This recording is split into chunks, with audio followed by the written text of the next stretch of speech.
pour ceux qui ne me connaissent pas encore, eh bien, je suis médium thérapeute. Je suis sur le bassin d'Arcachon depuis bientôt 37 ans. Je suis maître enseignante en sciences ésotériques et spirituelles et auteure de 5 ouvrages aux éditions Très Daniel dans la collection Exergue. La consultation médiumnique. Exactement. D'accord. Alors les consultations médiumniques, c'est simple, c'est simplement des guidances.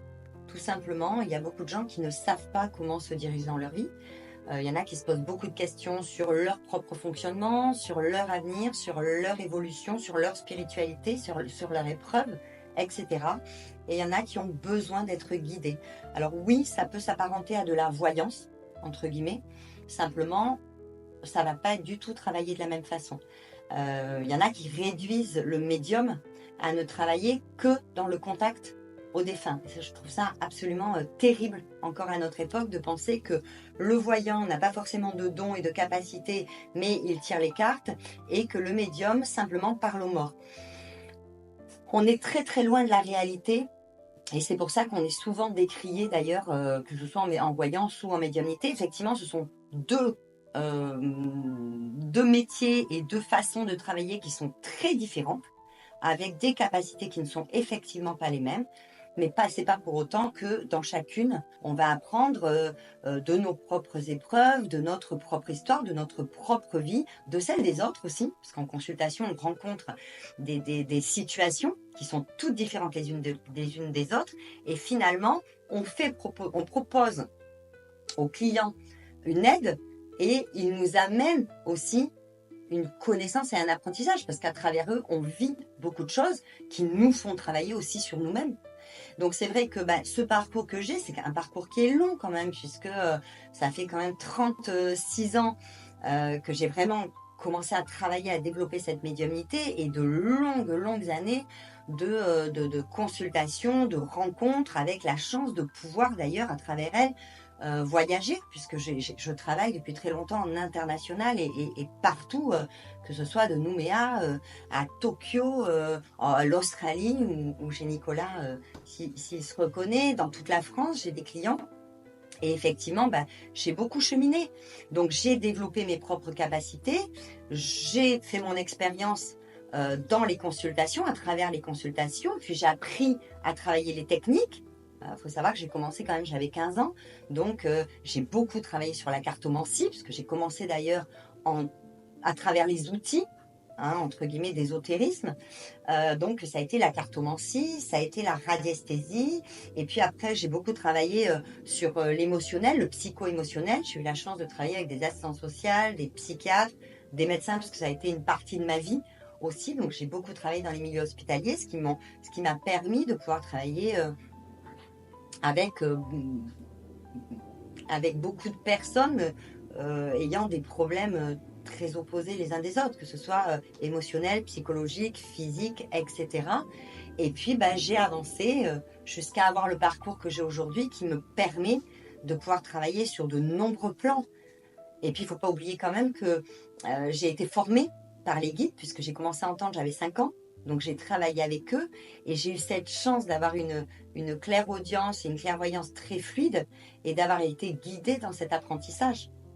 Ça a été un parcours qui a été relativement riche et un très bel apprentissage.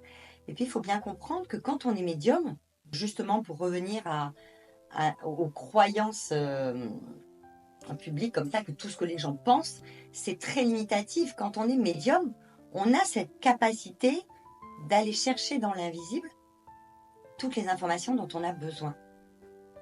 À partir de là, on est capable, quand on maîtrise et qu'on sait gérer ses capacités, ses propres capacités, on est capable de pouvoir travailler à tous les niveaux. C'est-à-dire qu'on est capable d'aller travailler avec les énergies, que ce soit les énergies environnantes, que ce soit les énergies spirituelles, avec celles de la matière, du corps physique, etc. On peut travailler sur le soin, on le développera peut-être après. On peut aller chercher les informations pour la consultante, des informations de guidance, peu importe l'avenir, le passé, etc. On est connecté au grand tout. Et moi, j'ai cette chance, parce que c'est vraiment une chance, encore une fois, d'avoir cette fluidité d'information et de pouvoir aller chercher un petit peu ce que je veux, en tout cas quand ça m'est autorisé. Donc ça me permet, en guidance, de pouvoir travailler sur beaucoup, beaucoup de choses.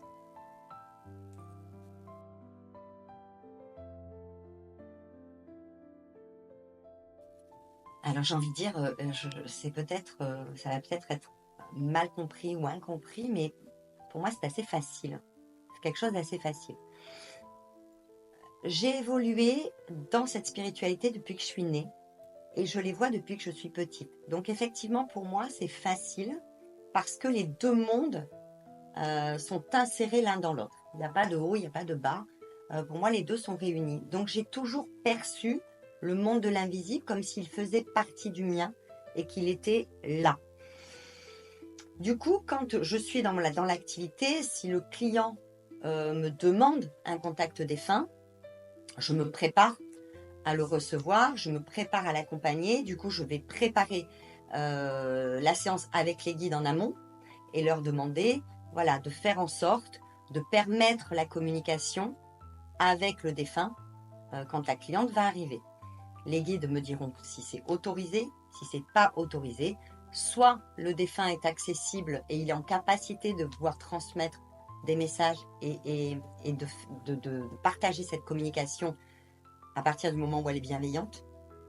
Ou alors il n'est pas encore en capacité de le faire, soit parce qu'il n'est pas suffisamment élevé, soit parce qu'il est encore en difficulté et que ça ne lui sera pas possible de communiquer. À ce moment-là, les guides bloqueront plus ou moins ou me déconseilleront d'aller chercher cette communication. En général, je suis plutôt assez obéissante et j'ai tellement confiance en eux que je respecte. Parfois, les entités se présentent d'elles-mêmes. J'ai pas trop le choix. Quand je suis entre guillemets en danger, quand c'est plutôt négatif, ou que ça peut porter préjudice, que ce soit à la cliente ou au client ou à moi, les guides en général vont me prévenir. Vont me prévenir et me dire Jade, fais attention, on sécurise un peu plus, on réélève ta vibration parce que à ce moment-là, tu es un petit peu affaibli parce que je suis fatiguée de ma journée, parce que j'ai moi-même ma propre vie, ma propre histoire, etc. Ou parce que je suis investie ou peut-être touchée par les émotions du client ou de la cliente à ce moment-là. Bref, ma vibration peut changer. À ce moment-là, les guides vont me prévenir et vont me dire attention, il y a une communication, il y a quelque chose qui essaye d'interférer, on bloque et moi, je vais devoir effectivement me verrouiller et me mettre en protection. En général, quand les guides laissent passer, c'est plutôt l'effet surprise. C'est souvent les défunts qui viennent passer un petit message, faire un coucou, qui viennent rassurer. Parce qu'ils ont envie de passer et de rentrer dans cette communication depuis longtemps et que aucun membre de la famille n'a été la chercher et que là c'est l'opportunité et l'occasion, ou alors parce qu'il a envie d'amener un petit peu d'amour sur ce moment-là et puis parce qu'ils sont heureux eux aussi de rentrer en interaction avec nous. Donc oui, ça arrive effectivement qu'il y ait des visites surprises. En général, je suis assez prévenue. Et puis il y a les autres fois où je suis dans le lâcher-prise total, ce que je m'interdis et ce qu'ils m'ont appris là-haut ils m'ont toujours appris à y faire très attention. Les moments où je lâche prise, c'est les moments où je ne contrôle plus ma médiumnité et où je me laisse carrément investir par ce qui se passe autour de moi, que ce soit les émotions, les rencontres, que ce soit les lieux, etc. Et oui, ça m'arrive parfois d'aller quelque part et de sentir une entité qui s'approche. Ça m'arrive de sentir qu'on me touche. Ça m'arrive de les croiser dans des endroits qui sont complètement où on les attend pas du tout, parce qu'il y en a quand même partout. C'est pas pour autant qu'elles sont malveillantes, c'est juste qu'elles vont sentir que je suis capable de les percevoir, que je suis capable de rentrer en communication avec eux, et effectivement elles vont essayer, elles vont être un peu intrusives et elles vont venir au contact. En général, c'est un non ferme, c'est pas le moment, c'est pas le lieu, c'est pas mon choix, c'est pas je suis pas là pour ça à ce moment-là et je bloque la communication et ça s'arrête assez rapidement. Voilà. Mais en général, c'est plutôt j'ai cette chance, même dans les cas de dégagement ou de possession de cas graves que j'ai pu faire en exorcisme, J'ai cette chance de ne jamais avoir eu de contact avec l'invisible négatif au point d'être persécuté ou de ne pas être capable de le contrôler ou de le maîtriser.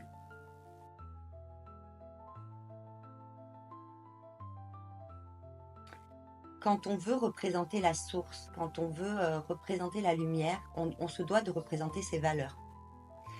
Les valeurs de la source, ou comme on voudra l'appeler, Dieu, l'univers, enfin, toutes ces valeurs-là, c'est quand même les valeurs du respect, de l'amour, de la compassion, du discernement, du non-jugement, de l'accompagnement, de la solidarité, de la gentillesse, de l'écoute, etc. Il y en a, hein, on pourrait... voilà.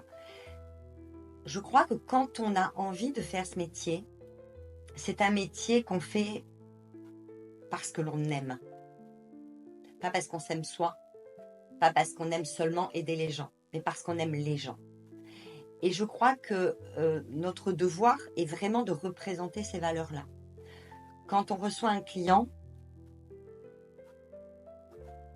il faut être à l'écoute. Je pense pour moi que c'est la première chose, c'est être à l'écoute de ce qu'il veut, de ce qu'il demande et de ses besoins du moment. Alors effectivement, on ne peut pas aider tout le monde, ça c'est une évidence.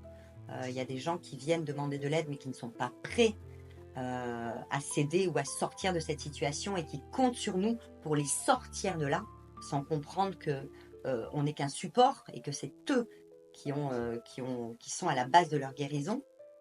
Mais en tout cas, on est là pour accompagner, on est là pour guider, on est là pour conseiller. Donc oui, la bienveillance, je pense que ça passe par cette écoute, ça passe par le respect de la personne, ça passe par le respect de son histoire, de son vécu, de ses épreuves, qu'elles soient bonnes ou pas bonnes. Tant qu'on ne me manque pas de respect, je suis capable de comprendre la douleur et la violence qu'une personne peut ressentir. Je fais en sorte de toujours rester dans le respect, en tout cas, et donner les informations que j'ai à donner en faisant attention à ce qu'elles ne soient pas plus destructrices qu'autre chose. Je pense que voilà, il y a une façon d'amener les choses. On est censé représenter la gentillesse et je pense que tout peut se dire à condition que ce soit en accord avec nos valeurs et celles de ce que l'on représente. Je pense qu'il y a des choses qui peuvent être dures à entendre, qui peuvent être blessantes et qu'il y a une façon de les dire. On peut dire tout. Je pense que toute vérité peut être entendue à condition qu'elle soit bien amenée et surtout qu'on soit capable de discernement et capable de jauger si la personne en face est capable de la recevoir et de l'entendre. Sans quoi la personne qui sort de chez vous peut être complètement détruite. Je me rappelle d'un cas d'une dame qui est venue me voir il y a quelques années, très très mal cette dame. Elle est rentrée dans mon bureau et m'a dit voilà, j'ai vu une voyante il y a quelques semaines de ça qui m'a annoncé la mort de mon mari. Et elle me dit depuis, donc elle était dans un état catastrophique, on voyait qu'elle était épuisée, qu'elle avait beaucoup pleuré, elle était à fleur de peau. Et je lui dis mais on vous l'a dit comme ça. Et elle me dit oui, on m'a prévenu qu'il fallait que je profite des derniers moments avec mon mari parce qu'il n'en avait plus pour longtemps à vivre. Elle me dit effectivement il n'est pas très bien. Il est très fatigué, il bouge pas beaucoup. Depuis quelque temps, je le reconnais pas trop. Je vois qu'il va mal, mais je pensais pas qu'il en était à ce point-là. Et là, eh ben, je dors plus. Je passe mes nuits à regarder, à observer mon mari. Et je commence déjà à penser à la façon dont je vais régler l'enterrement. Et moi, je suis extrêmement choquée d'entendre ça. Parce que je comprends que la façon dont ça lui a été amené a été très violente. Puisqu'elle est dans la souffrance extrême et que pour elle, son mari est déjà, en fait, dans la tombe. Et donc, je lui demande une photo de son mari, je lui demande si je peux avoir un support, je lui demande son nom, son prénom, etc. Et en regardant la photo, je lui dis, écoutez, est-ce qu'on peut tous dire? Elle me dit oui. Je lui dis, alors écoutez, je ne veux même pas savoir qui est la médium ou la professionnelle, ça ne me regarde pas. Moi, je trouve que la façon dont ça a été amené, il n'y a pas beaucoup de bienveillance. Et c'est limite, on vous prévient que vous allez vivre l'enfer. On vous prévient pas qu'il va falloir vite faire soigner votre mari ou que le moment va être compliqué, mais en amenant quelque chose derrière qui va l'aider à supporter ça. Pas du tout. On lui explique juste qu'elle va vivre l'enfer, que sa vie s'arrête là, son mari va mourir, elle va vivre un truc catastrophique. Et effectivement, je regarde la photo et je me rends compte que, d'ailleurs, je lui dis, écoutez, pour moi, je pense que votre mari a besoin d'un bon coup de pied aux fesses, en riant, en souriant, mais je ne vois pas le départ de votre époux. Je pense juste que votre époux ne va pas bien dans sa tête. Je pense qu'il y a une grosse déprime derrière, voire une dépression, qu'il n'est pas accompagné, pas aidé, et qui se laisse un petit peu porter. Il est un petit peu dans son... voilà, il est très apathique, il est très... je pense qu'il cogite beaucoup, qu'il est vraiment dans cette négativité, voilà, il est très passif par rapport à ça. Moi, j'ai pas la mort, en fait. Je n'ai absolument pas le décès, donc mettez-lui un coup de pied aux fesses, amenez-le voir quelqu'un. Il faut qu'il parle, il faut qu'il exprime sa souffrance et voilà, et ce qu'il vit en ce moment, et ses peurs de l'avenir, parce qu'il y avait surtout ça, mais moi, j'ai pas la mort. Et cette dame, elle avait du mal à me croire. Elle me dit, mais pourquoi on me l'a annoncé? Je ne sais pas pourquoi on vous l'a annoncé. Mais pourtant, cette dame, j'ai été la voir pour qu'elle m'aide. Apparemment, elle vous a pas aidé, puisque là, vous êtes sorti de chez elle, et que depuis 15 jours, votre vie est un enfer, donc elle ne vous a pas aidé. Voilà. Pour finir là-dessus, son mari, elle est revenue me voir, je sais pas, un petit peu plus d'1 an après, et son mari était en pleine forme, en pleine santé, il n'est pas mort, ils allaient bien, et voilà, et la vie, elle a continué. Et ça, pour moi, c'est très compliqué à entendre, parce que je pense que ce n'est pas digne de ce que l'on veut représenter. On ne peut pas avoir envie d'être dans l'accompagnement, avoir envie d'amener les gens à croire en eux, à retrouver la force de vivre, la force de se battre, à retrouver aussi les capacités qu'ils ont en eux de pouvoir guérir et de pouvoir se sortir de tout, même s'ils n'y croient pas au moment où ils sont dans cette souffrance. Je trouve que c'est extrêmement violent au lieu de mettre ça en valeur, de carrément les enterrer et de leur... On ne peut pas sortir comme ça de chez un médium ou un voyant, ou voilà. Pour moi, ça manquait de bienveillance. Et voilà, et je pense que oui, ça fait partie de notre travail. On ne peut pas accompagner quelqu'un si on n'a pas profondément envie de le voir réussir et de le voir aller mieux. Et à partir de là, c'est juste de l'amour, qu'on connaisse la personne ou qu'on la connaisse pas. On a un être humain devant nous. Et je pense que si on a envie, si on aime l'humain, on a juste envie que cette personne, elle aille mieux. Et à la limite, c'est plus important que ce qu'elle va laisser sur la table en partant. C'est le message qu'on va recevoir derrière du « Merci pour votre aide, je vais mieux. Merci, cette séance m'a fait du bien. Merci, depuis j'ai pris des décisions. Merci pour votre écoute. » Pour moi, c'est ça en fait. Et cette bienveillance, elle nous fait du bien à nous aussi en fait. Ce que l'on va donner, on le récupère quand on voit que la personne voilà, a tiré les fruits de cette consultation et qu'elle a compris des choses en fait. Donc je pense que oui, tout peut se dire, mais je crois qu'il faut déjà être dans le respect de la personne. Parce qu'on a encore tendance, médium ou pas médium, on voit encore des gens qui servent cette lumière, qui servent cette source, mais qui jugent beaucoup. Je n'ai pas voulu cette personne parce que de toute façon, elle ne voulait pas payer la consultation. Je ne voulais pas cette personne parce qu'elle était agressive et irrespectueuse. Je ne voulais pas cette personne parce qu'elle était sale et parce que voilà. Ou je n'ai pas aimé cette personne parce qu'elle est dans le jugement et elle critiquait. Ok, mais qu'est-ce que vous faites quand vous dites ça? Qu'est-ce que vous êtes en train de faire quand vous dites ça? Vous faites la même chose que ce que vous jugez. Vous le jugez aussi. Et vous ne pouvez pas juger et critiquer quelqu'un en faisant la même chose. C'est pas le job. Le job, c'est d'accepter les gens comme ils sont et d'avoir envie de les aider. Effectivement, si vous voyez que les conseils et que tout ce que vous donnez n'est pas entendu, et qu'une fois, 2 fois, 3 fois, et que la personne ne veut pas comprendre, à ce moment-là, ok, c'est pas vous. Elle a peut-être besoin de quelqu'un d'autre avec qui la communication passera mieux et qui sera capable de lui apporter les bons mots. À ce moment-là, c'est pas vous. Mais c'est pas pour autant que ce que vous allez donner à ce moment-là n'est pas en accord avec vos valeurs. C'est pas pour ça que cette personne ne doit pas être respectée et entendue. Qu'elle vous insulte, qu'elle vous parle mal, oui, effectivement, la limite est dépassée. Maintenant, qu'elle soit méchante, médisante, qu'elle s'apitoie sur son sort, On en a des caliméros, bien sûr qu'on en a des caliméros. On a des gens qui pleurent sur leur sort encore, et ça dure des mois, et ça dure des années. Est-ce que pour autant on doit les juger? Je ne pense pas. Je pense que ces personnes-là sont dans la souffrance pour être comme elles sont. Je pense que chaque personne qui juge, qui critique et qui dit du mal des autres est quelqu'un qui ne se reconnaît pas dans ses valeurs, est quelqu'un qui ne sait pas se respecter, est quelqu'un qui souffre, est quelqu'un qui peut jalouser, qui peut être envieux, qui peut être ok, oui c'est pas bien, mais derrière il y a une explication à ça. Et je crois que ce qui est important et ce qui est intéressant, c'est de sortir du jugement pour aller chercher cette explication.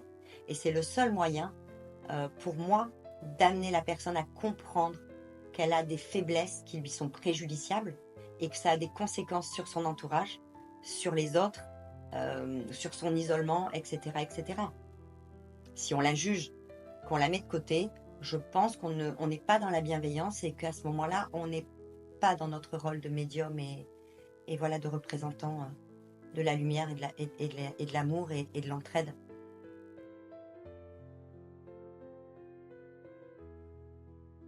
Quand on est médium, effectivement, on a cette capacité d'aller travailler avec toutes les énergies. D'accord? Il y a le magnétiseur, il y a l'énergéticien et il y a le guérisseur. Le guérisseur, c'est vraiment celui qui est capable d'amener une guérison en la travaillant à tout point de vue. Quand j'ai été formée par les guides, donc il y a quand même de très très longues années aux soins, c'est quand ils m'ont dit que simplement mes visions n'étaient pas suffisantes pour aider. Et je me suis rendu compte effectivement que je pouvais amener une information au niveau conscient, qui allait se retrouver en interaction avec l'inconscient du client, mais qu'il n'allait pas pouvoir forcément travailler dessus ou la comprendre de suite, et qui allait de toute façon avoir une interaction avec son corps. Et moi, j'avais envie de soigner les deux. Et les guides m'ont dit simplement, mais tu en as la capacité, puisque tu es connecté avec l'énergie universelle et que tu as cette capacité de pouvoir ressentir ce qui se passe autour de toi au niveau des énergies. Tu es capable de les maîtriser, tu es capable de ressentir l'énergie de ta cliente ou de ton client, et tu es capable de t'élever jusqu'à nous. À partir du moment où tu peux t'élever jusqu'à nous, tu as la capacité d'aller chercher à la fois l'énergie et à la fois la cause de la maladie, puisque tu as accès aux informations. Les guides et les maîtres avec qui je travaille étaient là pour m'enseigner. Et donc, j'ai commencé à développer le soin, donc maintenant, il y a longtemps. Et en fait, je dois avouer que pour moi, c'était un pur bonheur de pouvoir travailler le soin, de comprendre comment le corps humain fonctionnait, mais à travers l'énergie et à travers ce qu'il vibrait à travers la pensée. Le soin christique, pour moi, c'est le soin qui est en lien avec les plus hautes énergies vibratoires et spirituelles. Quand je reçois quelqu'un en soin, alors ça peut être, il y a différents soins, ça peut être un soin sur le corps physique, où la personne, je vais scanner son corps, à la fois sur le plan organique, et puis sur le plan émotionnel, et puis psychologique et spirituel. Donc en général, je fais un point avec le client sur ce qu'il vient chercher et le pourquoi, qu'est-ce qui ne va pas, comment lui l'interprète. Je vais aller travailler sur son corps, je vais aller chercher dans des vibrations beaucoup plus hautes, et j'ai la chance d'être accompagnée par les guides qui vont m'amener à c'est la difficulté de tel organe ramène à telle émotion, le corps vibre comme ça, on est à telle mesure vibratoire, etc. Mais ça, c'est mes techniques de travail, parce qu'il y a des médiums et des guérisseurs qui ne travailleront pas du tout comme moi. Je parle uniquement de ma méthode. Voilà, j'ai une façon de travailler qui va me permettre, du coup, d'utiliser l'énergie environnante, l'énergie de ma cliente, mon énergie à moi et l'énergie de la source. Et avec toutes ces énergies-là, je vais remettre une forme de neutralité au niveau du corps en amenant suffisamment de questionnement à la cliente ou au client pour qu'il comprenne ce qui a pu déclencher la maladie, la cause, etc. En décodant ça, en général, on arrive à amener une guérison. Alors non, dans le soin, ce n'est pas moi qui vais forcément directement soigner, mais encore une fois, je pense qu'on ne peut pas soigner, on est là juste pour accompagner, parce que je crois que chacun de nous a cette capacité de se soigner lui-même, puisqu'il est capable de se déclencher sa maladie. Nous sommes des accompagnants. Je considère que quand on a cette possibilité de le faire, on va utiliser nos techniques, mais uniquement pour faire résonner quelque chose dans le conscient et l'inconscient de la personne. Et le but, c'est ça pour moi. Donc oui, travailler avec toutes les énergies, mais surtout aller chercher la racine. J'ai bien dit la racine, parce que souvent, on associe une douleur ou un problème avec un événement qui s'est passé juste avant. Il faut bien comprendre que cet événement est juste quelque chose qui a été réactivé et qui existe depuis bien plus longtemps. Il a pris racine depuis bien plus longtemps. C'est pour ça que cette réactivité, elle a redéclenché à nouveau quelque chose. Donc ça va être d'aller chercher l'événement traumatisant de départ, et ça ne peut pas souvent se faire en une seule fois, de façon à comprendre et à conscientiser le pourquoi le dernier événement qui est arrivé, ou la dernière parole, ou la dernière pensée, ou la dernière chose à laquelle on a assisté, ait pu raviver une souffrance au point qu'elle puisse s'incruster comme ça et prendre place au niveau du corps physique. On n'est que des accompagnants. Si la personne vient, moi je le vois souvent dans des cas de cancer, puisque je fais beaucoup de cancers, j'ai la chance maintenant d'avoir des cancérologues, des oncologues qui me renvoient des clients, même souvent dans des cas très avancés.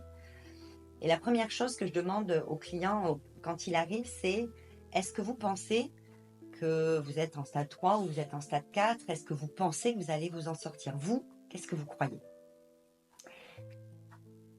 Ça peut paraître un peu violent peut-être ce que je vais dire, mais et pourtant je pense que, enfin pour moi ça part de bienveillance aussi, mais est-ce que vous pensez et vous croyez que vous allez vous en sortir? Quand le client me répond oui, j'y crois, on commence et on travaille. Dans ce cas, je vais prendre les guides et je vais leur demander si je suis en accompagnement, c'est-à-dire que si on est sur une fin de vie et que c'est une porte de sortie, ou si effectivement cette personne peut être soignée, peut être aidée, si j'ai la capacité de le faire. C'est pas la peine, si je ne peux pas le faire, je ne peux pas le faire, c'est quelqu'un d'autre. Et dans ce cas, on joue carte sur table, c'est carré, et je ne fais pas perdre de temps au client. Quand le client me dit « je suis là pour ça et je compte sur vous », à ce moment-là, je lui dis « ok, donc on ne va pas travailler ensemble ». Parce que je veux que la personne comprenne que c'est un partenariat, qu'on va travailler ensemble, main dans la main, que moi je serai là pour lui, que je ne l'abandonnerai pas, qu'on ira creuser, on ira chercher, on prendra le temps, on mettra les heures et on fera ce qu'il faudra, mais que derrière il va falloir lâcher des choses. Et soit il est en accord pour le faire, soit il n'est pas en accord pour le faire. S'il considère que c'est moi qui dois être responsable de sa guérison, ça ne peut pas fonctionner. Je n'ai pas déclenché cette maladie et je ne pourrai pas la guérir sans lui. À ce moment-là, on doit travailler ensemble. Et effectivement, ça va passer par des conversations, par des échanges, par un travail au niveau des mémoires, au niveau des traumas, au niveau de plein de choses qui pourront être difficiles. Par expérience, la plupart du temps, ce sont les seuls cas où j'ai eu, heureusement j'ai cette chance la plupart du temps, ils sont OK pour faire ce travail-là. Mais ce sont les cas où on est quasiment sûr d'avoir une guérison et une rémission, et etc., etc. Donc, le soin passe vraiment par cette fusion et cette union, je pense, entre moi et le client. Et on a de très très beaux résultats. Donc pour moi, le soin, c'est quelque chose d'assez extraordinaire que j'adore pratiquer, oui. Parce que je pense que c'est complet. Tu travailles évidemment en lien avec la médecine. Alors ça m'arrive de plus en plus, puisque même dans mes cours et dans mes formations, j'ai eu beaucoup de chance, j'ai eu des grands chirurgiens. C'était génial, j'ai eu des chirurgiens, j'ai eu des médecins urgentistes, j'ai eu des psychiatres, J'ai eu des médecins d'une médecine du travail. J'ai eu plein de gens super qui se sont beaucoup ouverts à ça parce que la médecine s'ouvre maintenant beaucoup à ça. Et j'ai la chance d'avoir eu euh, des patients, enfin des clients qui finalement ont ramené des résultats assez incroyables à leurs médecins, à leur oncologue ou à leur psychiatre, qui finalement ont reconnu que ça avait été, voilà, qu'il y avait eu un très gros travail de fait derrière en peu de temps. Et voilà, une cliente qui arrive avec un cancer de l'utérus en stade 4, avec une tumeur de 7 cm, et qui vient me voir en me disant, voilà, j'y crois plus trop, les médecins m'ont quand même annoncé quelque chose d'assez lourd, je vais devoir subir une opération importante, beaucoup de chimio, de la radiothérapie, etc., etc., etc. Et elle me fait un... Voilà, c'est vrai que quand elle arrive, c'est inquiétant. Et je me dis, bon, ok, je le fais pas. Mais en fait, pourquoi je le ferai pas? Si j'ai les moyens de le faire, bah oui, je vais le faire. Je demande aux guides qui me disent, ok, il faut juste qu'elle comprenne. Il faut qu'elle comprenne le pourquoi il y a ça. Il m'explique derrière ce qui a déclenché le cancer. J'ai tout. Il me donne l'explication. Et je me dis, ok, je ne vais pas lui balancer comme ça, mais je vais devoir l'amener à travailler sur ça. Et je sais que c'est sensible, puisque ça a développé un cancer de l'utérus. Il va falloir aller travailler là-dessus. On fait des séances. Au bout de 6 séances, je l'aide pendant sa chimio et sa radiothérapie. Elle perd pas ses jeux. Elle est très fatiguée. Il n'y a aucune douleur, aucune brûlure, rien. Je la vois évoluer. Je me dis, c'est incroyable. Et chaque fois, elle me dit, je suis fatiguée, Jade, mais comme ça me fait du bien quand je viens ici, parce que quand je repars, voilà, pendant plusieurs jours, je me sens bien. Et j'ai la chance, quand je recommence à aller pas bien, je reviens. Et en fait, je maintiens. Et je vais bien. Et puis, au bout de 6 séances, elle me rappelle et elle me dit, écoute, je vais faire l'examen et aujourd'hui, on va savoir ce qu'il y en est. Et après, il y aura opération où ils envisagent de reprolonger derrière les séances. Je suis fatiguée, j'en peux plus. Et je lui dis, ok, mais t'y crois, toi, qu'il va falloir continuer ou est-ce qu'on y croit à la guérison, là? On a fait du boulot. Et elle me dit, en fait, tu m'as appris à y croire. Et quand je vois tout ce qu'on a travaillé, en fait, je me rends compte aujourd'hui que j'ai envie de vivre. Tu n'avais pas envie de vivre quand tu es arrivée. Elle me dit, ma vie était un enfer et tout ce que je vivais, c'était les épreuves, des échecs, etc. Et là, maintenant, j'ai envie de vivre. Et je lui dis, tu sais, tu viens de donner à ton corps l'autorisation de guérir. Parce qu'il a une raison maintenant de guérir, on va pouvoir y aller.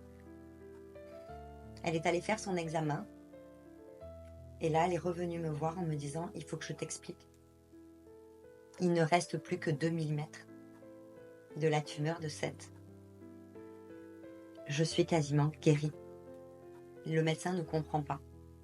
C'était quasi impossible avec tout ce que j'avais eu de pouvoir faire régresser cette tumeur de 7 cm à 2 mm. Elle me dit, il n'y a plus rien. Et là, elle m'explique qu'il n'y aura pas d'opération, finalement. Ils vont lui mettre un ballon, je vous passe les détails, mais ils mettent un ballon à l'intérieur qui permet de brûler en fait tout ce qui reste autour de cancéreux, etc. Et c'était fini. Elle a fait quelques jours d'hôpital, désagréable, et derrière, c'était terminé. Et on est à quelques années aujourd'hui, on a une rémission totale, il n'y a pas eu de rechute.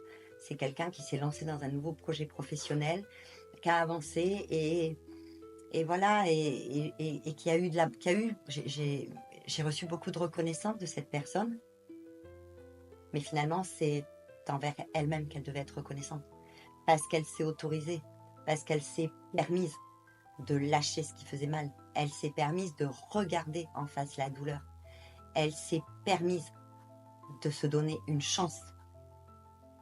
Et voilà, et cet esprit d'équipe, pour moi, il est merveilleux. En soins christiques, on peut faire de très très belles choses à partir du moment où la personne a vraiment envie de s'en sortir, où elle est prête à entendre et à comprendre. Et je crois qu'à partir de là, on peut tout faire. Le soin, c'est vraiment travailler. Le guérisseur, il travaille vraiment sur tous les plans. Quand il va prendre un client et qu'il va travailler avec, on va vraiment aller à la racine, à la base, encore une fois, et que ce soit le psycho, l'émotionnel, le physique, le spirituel, on va travailler et remettre tous les plans d'aplomb. Et ça, c'est juste waouh. Ouais, c'est une chance. Moi, je suis très fière et très heureuse de pouvoir faire ça.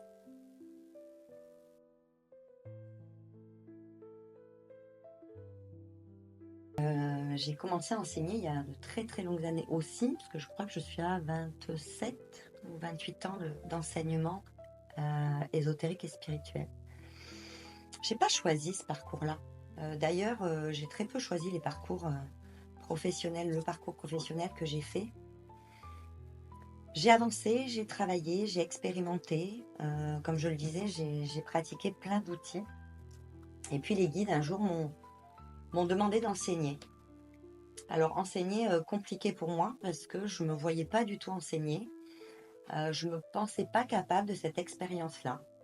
Mais j'avais, moi, été déjà éduquée, entre guillemets, par mes guides. Depuis que je suis petite, parce que j'ai rempli de très, très, très, très beaucoup des grandes valises de cahiers d'écriture automatique, mais concernant des centaines de thèmes. Je ne sais pas trop aujourd'hui les thèmes que j'ai pas abordés avec eux là-haut, sur l'humain, sur les émotions, sur les souffrances, sur les douleurs, sur les colères, les émotions, la jalousie, l'univers, etc. Et j'ai tellement gratté de papier que j'avais acquis une connaissance qui pour moi était satisfaisante égoïstement. J'étais fière de le savoir, mais effectivement, elle ne me servait pas à grand-chose, si ce n'est à peut-être mieux conseiller ou mieux accompagner dans mes consultations. Et un jour, les guides m'ont dit, mais en fait, cette connaissance qu'on t'a donnée, il va falloir que tu t'en serves. Il va falloir que tu la transmettes. Transmettre? Comment transmettre?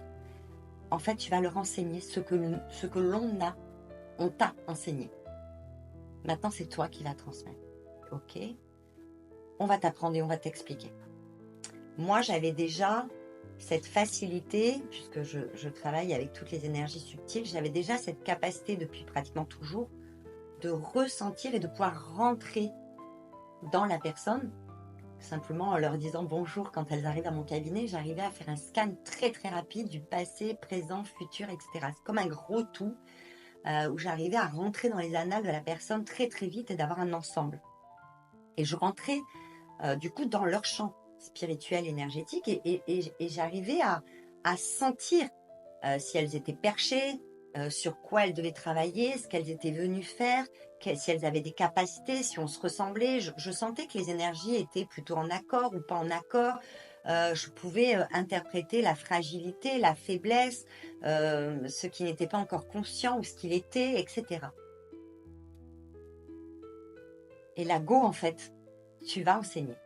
Et donc, effectivement, je me suis dit, j'ai quand même un panel de connaissances. Je maîtrise ma clairvoyance, je maîtrise très bien ma clairaudience. J'ai ces capacités à intervenir sur ces entités en souffrance, entités un peu plus basses, en souffrance. J'arrive à communiquer, à aller chercher celles qui sont plus hautes. Et je me suis dit, mais en fait, c'est pas si compliqué que ça. Par contre, ça peut permettre aux personnes comme moi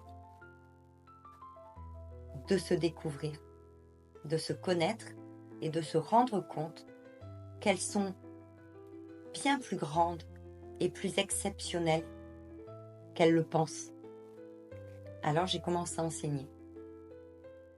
Capacité médiumnique, puisque c'était mon métier. Donc j'ai pas été chercher le métier de quelqu'un d'autre. Je n'ai travaillé qu'avec ce que je connaissais, puis avec ce que je maîtrisais surtout. Parce que ça, c'est une question d'éthique, mais je ne pense pas qu'on puisse se permettre... surtout l'enseignement, c'est quelque chose de pointu. Ce que l'on va enseigner à la personne, elle va y croire, elle va l'intégrer comme juste et comme vérité, la plupart du temps. La plupart du temps. Donc pour moi, c'était vraiment quelque chose de... Je ne pouvais pas me tromper dans l'enseignement. Il fallait vraiment que ce soit pointu, que ce soit carré. Pour moi, l'enseignement, il passe par la connaissance et la connaissance par l'expérience. Je pense qu'on ne peut pas enseigner quelque chose quand on n'a pas une grosse expérience et une grosse maîtrise du sujet qu'on veut travailler ou qu'on veut transmettre. J'avais cette expérience, pas sur tout, mais en tout cas sur ce que je savais faire, il n'y avait pas de raison que je ne puisse pas le partager avec les autres. Donc effectivement, j'ai commencé à enseigner comment développer ses capacités, comment accepter qui l'on est, comment se reconnaître dans ses capacités, comment ne pas en avoir peur, puisque la plupart du temps, les personnes que je rencontrais dans mon bureau et où je sentais qu'il y avait cette possibilité de faire des grandes choses, à la fois pour soi, pour se guérir, pour se soigner, pour avancer dans sa propre vie, pour travailler sur ses douleurs, sur ses blessures, sur ses conditionnements, pouvoir changer sa vie et celle de ses proches, effectivement, avec, c'était que cette personne apprenne à se connaître et à comprendre et lui transmettre ces possibilités-là. C'était lui permettre de travailler sur son histoire et celle de ses descendants. Et puis, il y avait ceux qui étaient vraiment capables, qui sont vraiment capables d'utiliser ce qu'ils ont parce qu'ils ont peut-être déjà suffisamment travaillé sur leurs blessures et sur eux, parce qu'il y a des prises de conscience qui sont plutôt jolies, plutôt belles, et qu'ils ont cette capacité de pouvoir maintenant aller aider l'autre. Ils se sont aidés eux, ils sont capables d'aller aider l'autre. J'ai rencontré beaucoup de personnes qui m'ont dit « Ouais, je sais, j'ai quelque chose, mais j'ai peur. Ouais, je sais, on me l'a déjà dit, mais ça ne m'intéresse pas, je veux pas. » Comment peut-on dire « Ça ne m'intéresse pas, je ne veux pas », sachant que ça peut nous amener du bonheur et que ça peut nous permettre d'être plus en accord avec soi, d'être plus alignés avec nos besoins, nos envies. Je pense que c'est du manque de confiance en soi, c'est du manque de connaissance ou encore une fois des formatages, peut-être des peurs inconscientes ou des choses qui nous ont toujours amenés à croire qu'on ne pourrait pas le faire, qu'on n'était pas suffisamment bon ou grand pour le faire. Moi, j'avais envie d'aller dire à toutes ces personnes qui peut se permettre de juger qui tu es à part toi. Et si on changeait les croyances, et si on lâchait les croyances, si on sortait des conditionnements. Alors, ceux qui ont peur, je vois toutes les émissions télé, j'ai entendu parler des dames blanches, je vois toutes les histoires de fantômes, j'entends tous ces médiums qui racontent les magies noires, Ok. Et si les médiums parlaient un peu de ce qui est beau? Et si on mettait l'homme en valeur? Et si tu lâchais toutes ces croyances? Tu ne les as pas vécues, tu ne les as pas vérifiées, donc elles ne sont pas à toi et elles ne sont pas vraies, jusqu'à ce que tu les vérifies en tout cas. Je n'ai pas dit que ça n'existait pas. Je disais, avant de croire ce qui t'est rapporté, ce que tu as vu, ce que tu as entendu, les réseaux sociaux, les YouTube, les émissions, les livres. Oui, ok, on parle beaucoup de fantômes, c'est très drama quand même ce milieu ésotérique et spirituel. Ok, stop, on arrête tout. On est là pour représenter ce qu'il y a de plus beau. Oui, bien sûr qu'il y a des choses lourdes. Oui, il y a des choses qui font peur. Oui, il y a des choses dramatiques. Ok, mais on n'est pas obligé de fixer dessus. On n'est pas obligé d'aller les côtoyer. On n'est pas obligé de rester sur ces plans-là. On a cette capacité à changer notre état d'esprit, à croire en nous, à croire en la vie, à projeter des pensées qui nous permettent d'élever notre champ vibratoire sur la foi, encore une fois, sur toutes ces valeurs, sur tout ce qu'on partage avec les autres de plus beau, sur les cadeaux de la vie, on passe notre temps à regarder ce qu'il y a de plus moche dans notre vie. Oui, on a du mal à s'élever. Oui, on est formaté par les croyances de nos parents, de la société, de l'éducation, ok, stop. Et si on regardait juste l'être, juste l'essence de ce que tu es. Et moi, j'avais vraiment envie de partager ça et de donner ça. Et je me régale. Je me régale, en fait, clairement. Clairement. Parce que les gens qui se testent, qui ont le courage de dire « Ok, j'ai ça ». Et en fin de compte, ouais, c'est vrai que j'en ai peur et que j'ose pas. Et que du coup, je ressens des choses et je suis encore plus dans la peur et j'ai pas testé, mais j'ai peur. Et pourtant, je sens qu'on vient me toucher la nuit, je sens qu'on me parle, je ressens quand quelqu'un va avoir un accident, je ressens. Mais c'est hyper perturbant. Mais c'est terrible de vivre avec ça. Pourquoi on vit avec ça? Parce qu'on ne l'a pas travaillé, parce qu'on ne l'a pas développé. Il y a des gens qui ont envie de passer au-delà de ça et de dire « Ok, j'ai envie d'essayer. Parce que je sens que je suis utile. Parce que je sens que si j'ai ça, je dois apporter quelque chose. Ok, yes, on y va. » Alors, on va travailler. On va passer par plein d'outils. Par la cartomancie, par la radiesthésie, par le développement de l'intuition, par le soin, par l'énergie. On va passer par la clairvoyance. On va apprendre à développer nos sens et surtout à savoir où l'on est, avec qui l'on est et comment on travaille et sur quelle énergie.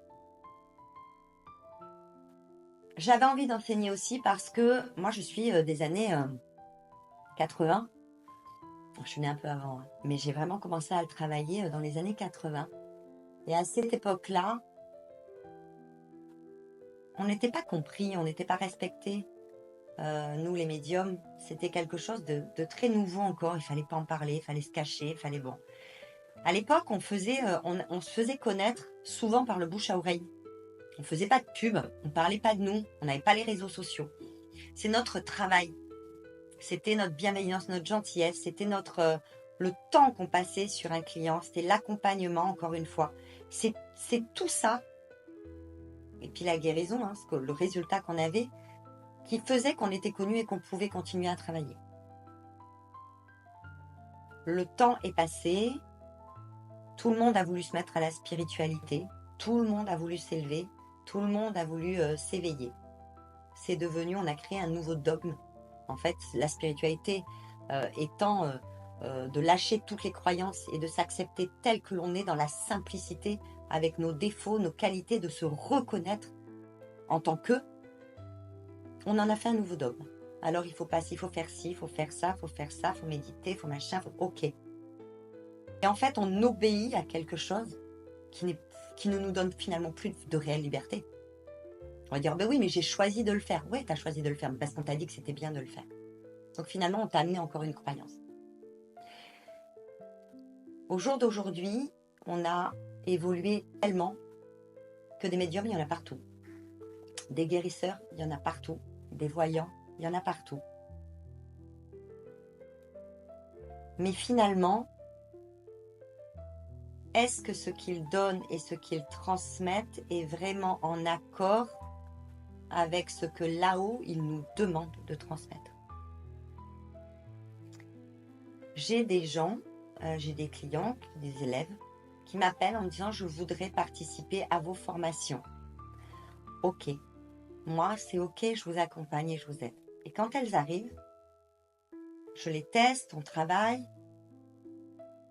Elles connaissent mon expérience, elles savent qui je suis, c'est peut-être ce qui les a amenées à venir travailler. Et quand on commence le travail et que je leur dis « Là, on n'est pas juste, regarde, je vais leur montrer, je vais leur prouver. » Et là, on a l'ego qui prend le dessus.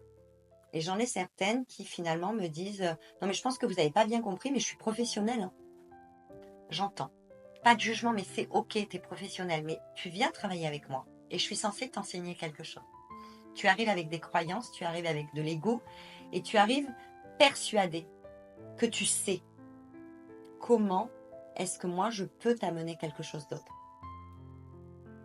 Si tu remets en question ce que je peux t'apporter, parce que tu as besoin que je reconnaisse ce que tu es déjà, je ne peux pas t'aider. Dans ce cas, je ne pourrai pas travailler avec toi. Je respecte ta croyance, je respecte ta façon de penser, je respecte ton expérience. Mais à l'heure actuelle, tu n'es pas en spiritualité, tu n'es pas prêt à accueillir des choses nouvelles, pas du formatage. Parce que moi, je ne veux pas te donner un diplôme. Je ne veux pas, forcément t'apprendre quelque chose. Je veux juste que tu découvres qui tu es. Les techniques que je te donne, elles te permettent de travailler, toi, de travailler ta propre énergie, à ta façon. Si tu arrives avec des conditionnements ou d'autres croyances et que tu sais, je ne peux pas t'aider. Mais ce que tu es persuadé de savoir n'est peut-être pas forcément la vérité ou n'est pas juste. Il y a beaucoup de personnes qui se sont tournées vers l'assistance. Il y en a qui sont dans la spiritualité. Et ça, c'est dingue. les voir faire de l'écriture et dire je n'ai jamais écrit, ou je ne suis pas bon en écriture, ou je ne crois pas en tout ça, et les voir écrire des pages et à la fin me dire on a parlé de tel sujet, et c'est fou parce qu'en fait je savais, j'ai toujours pensé que ça fonctionnait comme ça, et là je viens d'écrire le contraire. Et elle était consciente que ce n'était pas elle, et finalement de me dire mais tout ce que j'ai écrit est tellement vrai, tellement logique, que je me rends compte à quel point je me suis trompée pendant si longtemps. Voir des élèves évoluer, et certains ont préféré tirer les cartes, d'autres écrire, d'autres faire de la thérapie, etc. par la suite. Voir me dire, tu sais Jade, mes ressentis sont de plus en plus justes et de plus en plus précis, c'est génial. Sur la dernière consulte que j'ai fait, la cliente m'a quasiment confirmé à 80% que tout ce que je disais était vrai. Et ressentir en fait la fierté de cet élève, du temps qu'elle a investi dans son apprentissage. Et la valorisation, parce qu'elle s'est valorisée, parce qu'elle s'est validée dans ce qu'elle était. Et ça, c'est juste incroyable. Ça, c'est juste incroyable, en fait.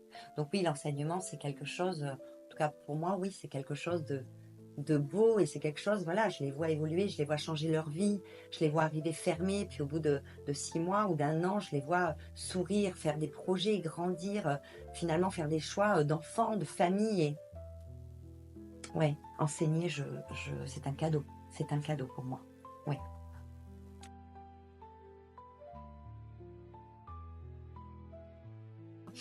Sur les réseaux sociaux, Instagram, Facebook, TikTok, vous pouvez me retrouver sur le site internet www.jadendmedium.fr. Vous aurez toutes les informations pour me contacter, vous avez toutes les consultations, le temps, etc. Voilà, et vous pouvez me rejoindre quand vous voulez pour les cours qui se font 2 samedis par mois, mais que vous retrouverez également sur le site internet. Merci Jade. Avec plaisir, Océane, à bientôt.